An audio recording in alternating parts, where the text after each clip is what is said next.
మొండి బావ గడసరి మరదలు పిల్ల ఎపిసోడ్ 20. మీరు ఏది చెప్తే నేను అదే చేస్తాను అని చిరునవ్వు చిందిస్తూ తన భోజనం చేసి అక్కడి నుండి అంబులుని తీసుకొని లోపలికి వెళ్ళిపోయింది తన గదిలోకి. శ్యామ్ మరియు దేవి మీరు చెప్పండి అమ్మా అని అడిగారు ఆయన. మీ ఇష్టమే మా ఇష్టం అని అంది ఈ దేవి గారు.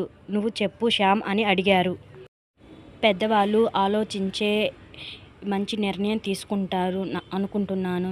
ఏం ఆలోచిస్తున్నారో మీరు ఆలోచించి నిర్ణయం తీసుకోండి నాన్న అని చెప్పారు. వర్మ గారిని కూడా అడిగారు ఒక మాట. ఆ అబ్బాయి మంచోడు, మన ఊరిలో చాలా వరకు మనకి మంచి చేశారు.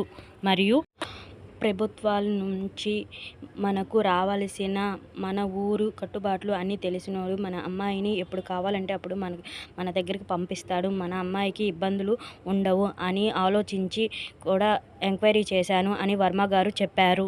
మిగతా వాళ్ళు కూడా మీ అభిప్రాయాన్ని చెప్పండి అని అడిగారు. అందరూ ఇష్టమని అందరూ తలలు ఊపేశారు. ఒక వంశీ తప్ప. వంశీకి లోపల ఉడికిపోతుంది. అన్నం తింటూనే లేచి చేతులు కడుక్కొని అక్కడి నుంచి వెళ్ళిపోయాడు. చారి అన్నీ గమనిస్తూనే ఉన్నాడు. అందరికీ కూర్చొని కబుర్లు చెప్పుకుంటున్నారు.